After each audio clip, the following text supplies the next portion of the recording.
今日時事直擊除咗我之外呢，亦都有我嘅拍檔嘉賓主持時事評論員 Ken 董達成。我哋今日都會同大家繼續去跟進啊，講緊呢個 BC 省北部小鎮勒布朗勒呢一個嘅塔布勒嶺 Tumbler Ridge 嘅槍擊案後續啊。咁啊，呢一個嘅槍擊案呢，呢一單槍擊案亦都係加拿大近年最嚴重嘅校園槍擊案啦。咁啊，造成包括槍手在內一共9個人死亡嘅，至少25人受傷。咁啊，而警方就公布咗疑犯身份啦，係當地18歲嘅跨性別人士啦。案發嘅時候就已經從呢一個嘅涉案中奪學咗4年嘅時間。咁啊，相信呢係先喺住所犯案之後，再到學校發動襲擊嘅。咁啊，警方亦都交代過去幾年呢曾經係多次因為涉及精神健康問題嘅報案呢去到疑犯嘅住所嗰度處理嘅。當中有部分案件亦都係涉及槍械嘅。咁啊，警方發言人尋日都講到呢係曾經引用刑法去到係繳獲呢啲嘅武器。咁啊，發言人就話呢調查人員尚未發現疑犯有留低遺書，但係呢就唔排除佢曾經寫過遺書。咁啊，強調而家去到推測呢個行兇嘅動機為時尚早。咁我都想請教阿 Ken 啊，我哋都見到警方公布咗一啲案情啦。咁啊，傳媒亦都報導咗好多嘅細節啊。咁啊，對我哋公眾而言呢，有啲咩係需要知情嘅咧？咁啊，對於整個嘅省內嘅學校而言呢，有咩嘅安保方面嘅動作係需要加強，亦都反映咗啲咩潛在嘅問題呢？今次喺Tumbler Ridge 發生嘅校園槍擊案呢，係好嚴重啊！咁呢個嚴重性呢，除咗咁多人傷亡呢，同埋可以講個年齡係好細，所以大家都好受感動。咁喺一個咁細嘅鎮，可以講呢，得幾個 block 嚟講，今次呢可以講我哋好一個新嘅環境呢，其實喺發生事件去到 RCMP 有一個比較詳盡啲嘅報告嘅時間呢，網上有好多呢就係資料，咁呢啲資料呢有真有假，同埋呢有好多呢係過分渲染都有嘅。但係我諗最重要就係今次 RCMP 呢喺恰當嘅時間呢已經報導咗好詳細，而主流嘅傳媒呢其實都係喺呢方面呢好留意，同埋呢跟貼呢所有嘅報導。咁今日我哋講對件事呢嗰個來龍去脈呢都有一定程度嘅清楚。嗱，我諗嗰件事最重要，正話你提到就係話嗰個發生嘅經過啦，咁我諗有幾個重點就係話死亡嘅人數呢。嗱，RCMP 今次嘅做法呢，除咗我哋要讚喺今次呢件事呢，死亡嘅人數雖然係多，但係因為當地皇家騎警嘅反應到現場呢，因為個鎮嘅範圍都唔係太大呢，但係都好迅速2分鐘呢就到現場，甚至乎呢就係可以講壓止咗呢個槍手繼續去屠殺啲學生呢。咁所以嗰2分鐘嘅黃金時間呢係非常之重要，呢個其一。其二呢就係嗰個亦係反映到報導到呢當地嘅緊急人員呢喺呢件事呢係做得非常之好，包括就係對一啲傷者點樣去分流，點樣去提供個服務。嗱，更要讚許呢就話喺呢件事呢，學校呢馬上呢就係 lock down。咁呢一個步驟亦係反映呢，就算一個小鎮喺 BC 省所有嘅校區呢，其實嗰個演習同埋訓練呢都係做到嘅。咁所以今次我哋都喺個新聞都知道呢，就係嗰啲比較大啲嘅學生呢，就已經一聽到嗰個警鐘，嗱呢個警鐘啲學生就話同平時嘅警鐘火警呢係唔同嘅。咁所以呢一個lockdown 嘅演習呢係有效，佢哋即刻用台凳呢係堆滿保障嗰個門口嘅。嗱，講翻轉頭就係 RCMP 喺今次嘅報導呢，其實好謹慎，所有嘅資料要知嘅就知，有啲要調查協助，唔影響將來嘅檢控呢，或者調查工作呢，就冇公佈嘅。咁呢個亦講出嚟呢，邊啲係唔公佈住。咁所以呢，我哋見呢喺一個知情權我嘅意見都認為咧，直至目前咧都係恰當嘅。咁所以嗰個仲有就係咁遠嘅地區、偏遠地區咧，無論喺我哋嘅傳媒啦，去報導咧，好短時間咧已經有記者咧就到落地就係報導，有警方亦係加強 RCMP 咧加強咗個支援，又係到位，醫療又到位。咁政府嘅官員同埋議員要發言要做嘢嘅咧，我覺得都係喺最快嘅時間咧係做到。包括咧，因為喺呢一個Tumbler Ridge 咧，其實喺呢一個 Rocky 嘅呢個落基山嘅另外一邊嘅，喺 BC 省裏邊，其實咧佢要去 Alberta 省更方便嘅，所以 BC 省政府同 Alberta 政府咧，其實兩個省長即刻有對話咧，係得到即係大家幫忙咧，呢一個咧其實係非常之好嘅一個事例嚟嘅。咁所以喺呢啲緊急事故咧，其實我哋嗰個溝通省內同埋省與省之間咧，嗰個大家嘅配合咧都喺呢度嘅。咁所以我覺得喺呢一個時刻，我個資訊咧係好嘅做法係好。仲有就係話喺恰當時間咧，係 RCMP 咧好謹慎地提供晒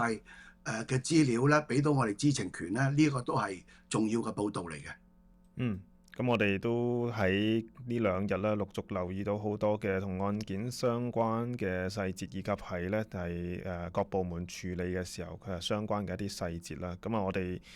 都唔希望見到呢啲嘅悲劇發生，但係今次見到呢一個嘅槍擊案，講緊嘅係加拿大差唔多40年嚟最嚴重嘅校園槍擊案之一呢。咁係發生咗之後，見到各部門嘅工作人員都係好努力咁樣去應對啦。咁我諗我哋省民都係向佢哋咧係要致謝嘅。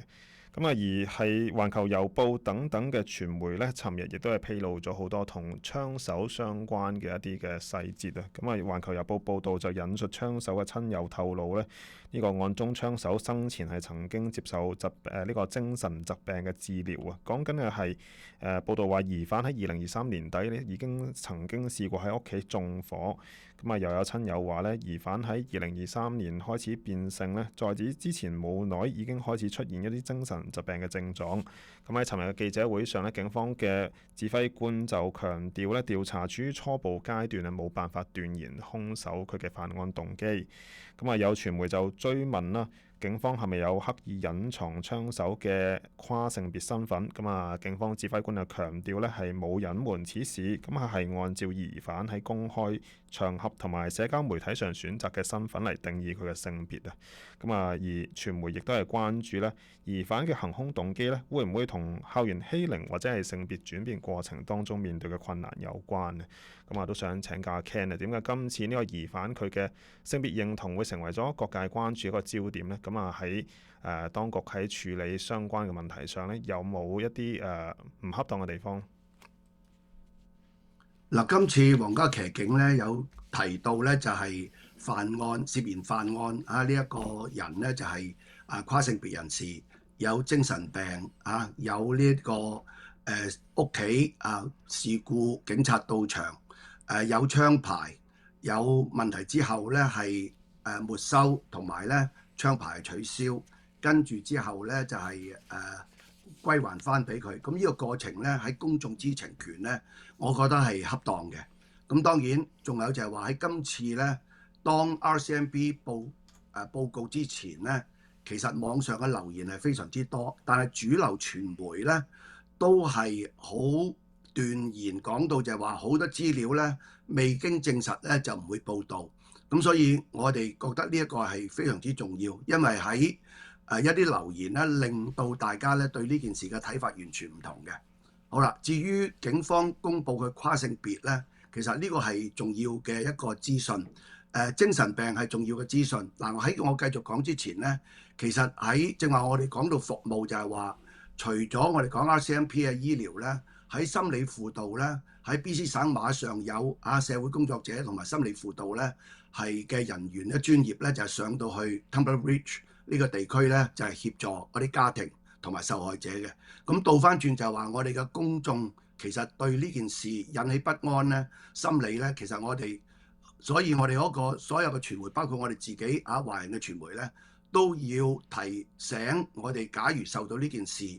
嘅影響，心情不安，甚至乎咧就係應揾呢一方面嘅人協助咧，其實已經有呢啲電話咧，大家上網都可以睇到啦。BC 省政府或者我哋有廣東話、國語不同嘅志願服務咧，中僑互助會咧，心理輔導嗰度咧係可以轉介你咧去一啲醫療嘅，甚至乎咧你可以同家庭醫生講嘅。咁呢啲咧，我覺得呢個係重要，因為事實上我哋咁特別咧，尤其是喺我哋喺加拿大生活咁安寧嘅生活之下，咁習慣咧，呢啲咁嘅衝擊咧係好大嘅影響嘅。咁所以大家咧喺呢一個心理方面咧，如果覺得係不安咧，就應該係尋求嘅。好啦，咁講翻正話嗰個跨性別嘅一個資訊咧，我覺得係重要。不過咧，加拿大人咧係民智係高，對件事嘅客觀性嘅睇法咧係高嘅。咁我想講就話，其實喺亞洲包括日本啊、中國裏邊咧，都有襲擊咧幼稚園啊、集體一啲殺人嘅案件啊都有嘅。咁至於你話喺咁呢啲係冇跨性別喎，以往嗰啲校園槍擊啊，以往嘅一啲大嘅一啲呢啲咁嘅罪案咧，我啲都唔係跨性別人士喎。咁其實咧，跨性別人士喺呢件事嘅其中呢一個元素咧，唔代表咧喺邏輯上咧跨性別人士咧就會引起咁樣嘅因素。所以我哋喺邏輯上咧 ，because then 其實呢啲咧係唔成立嘅。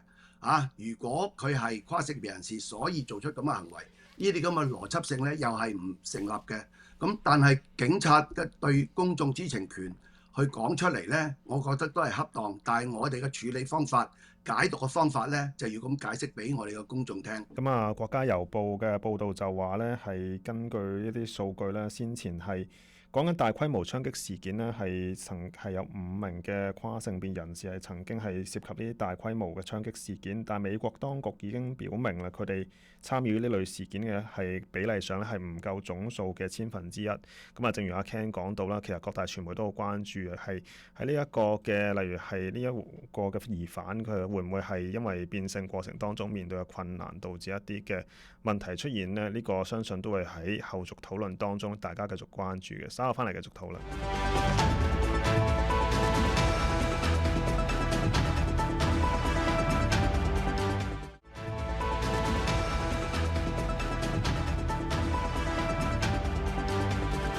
繼續關注塔布勒嶺 Tumbler Ridge 槍擊案嘅一啲後續啦。省府已經宣布咧，今日會係全省嘅哀悼日。而施政報告咧就會如常宣讀。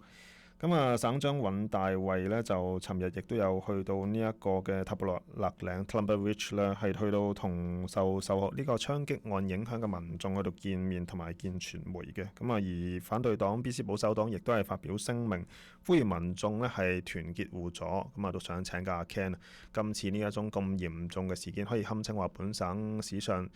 最嚴重嘅校園槍擊案啦。會喺省政以及係例如係政治以及政策層面啦，會造成啲乜嘢嘅影響呢？喺今次發生咁嘅悲劇咧，我會睇到加拿大嘅政治咧係理性嘅。國會琴日咧咁多個黨都一致係即係唔用一個政治形式去發言，反而咧係共同咧係將呢件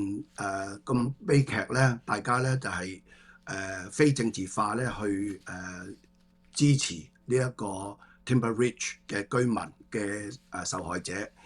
BC 省嘅議會都係。咁我諗呢個咧係一個好重要嘅。咁仲有就係話喺今次咧，我觀察到咧，學校就算一個咁細嘅鎮咧，嗰個校區嗰個預防嘅演習咧都係好嘅。嗱，我哋以前都講過話 BC 省有地震，有一個唔同嘅口號講 duck cover hold， 即係話咧捐落台底遮住保護住，然之後咧就係揸住個台腳咁樣類似咁嘅口號。咁呢啲喺學校 lock down 咧，或者一啲襲擊咧，其實學校都有演習嘅，就包括咧就係 run、hide 同埋 fight，即係話咧一有呢啲咁嘅暴力咧就要走啊，或者走唔到咧，去到個地步要病埋，甚至乎咧去到最尾咧就係要反抗。咁其實呢啲咧喺個我哋講呢一個教育啊，或者係訓練咧，口號式嘅容易記咧係重要嘅方式嚟嘅。咁你見喺呢度咧已經見，仲有一樣嘢就係 BC Alert 呢個要讚嘅，呢個喺我諗都有10年8年㗎啦嘅系統咧。而家佢就係因為有呢一個系統喺咁嘅小鎮咧，即刻啲居民都收到咧，就話成個鎮 lock down 呢一個信號嘅。包括就係我哋平時都會用地震，我哋會用呢個方式啦。咁呢一個 BC Alert 咧，其實今次咧都顯示出咧佢一個效用嘅。咁我覺得咧喺公眾嘅設施準備咧係做得好嘅。咁仲有就係話喺今次我哋見咧嗰個醫療人員啊，同埋嗰個反應咧都係恰當。當然。如果佢自己本身有呢啲咁嘅設施，當然好啦。但係一個咁小嘅細鎮咧，裏邊咧都可以咁快提供到咧，係重要。咁喺琴晚同埋今日咧，如果我哋嘅官員啊上到去支持，無論係省同聯邦咧，去支持呢啲小鎮咧，都係重要。仲有一樣嘢就係話，有其時係天災啦，呢個就係人禍啦。好多時咧，官員咧都會喺恰當時間先去，就唔會阻住當地咧嘅救援工作嘅。咁呢一個喺呢一度咧，我覺得對居民嘅支持，尤其是喺一啲我哋講係 healing 啊，對嗰個心理嘅復原咧，同埋抒發咧係重要嘅一環，得到大家嘅支持咧，我覺得係重要。咁所以呢兩日咧喺唔同嘅政府官員咧去到，更重要一個位置就係話睇一個服務係咪到位。如果唔係嘅咧，就應該咧加強，因為事實上喺官員喺省聯邦咧點樣去協助一個小鎮復原咧，同埋各發生嘅事嘅保障保護夠唔夠，嚟緊嘅恢復嘅呢啲服務做得夠唔夠？我覺得咧官員去到除咗支持外咧，去觀察睇嗰個服務到唔到位咧，都係好重要嘅一環嚟嘅。嗯。咁喺聯邦層面呢，國會下議院就尋日取消咗原定嘅議程咧，改為全體嘅議員默哀啦。總理卡尼呢亦都發表悼詞，形容呢一個 Columbia Ridge 槍擊事件令全國震驚同埋哀痛，亦都係下令全國嘅聯邦建築物下半旗7日致哀。佢本人亦都取消咗原定去到哈利法斯同埋去德國出席慕尼黑安全會議嘅行程。而保守黨黨領亦都發表講話咧，就話咧不分黨派咧，全國民眾都將會支援受影響社區。都想請教阿 Ken 啦。咁講緊聯邦層面嘅話，喺政治同埋政策上咧，會造成啲咩影響呢？今次呢個槍擊案喺聯邦層面咧，其實咧就係喺今次嘅發生咧，如果有一啲報告內容同聯邦嘅服務有關。當然未必係直接嘅，因為喺醫療喺個保安方面咧，喺省係直接嘅。但係喺保安同埋槍支管理呢個咧就聯邦喺個刑事方面嘅。咁當然咧就係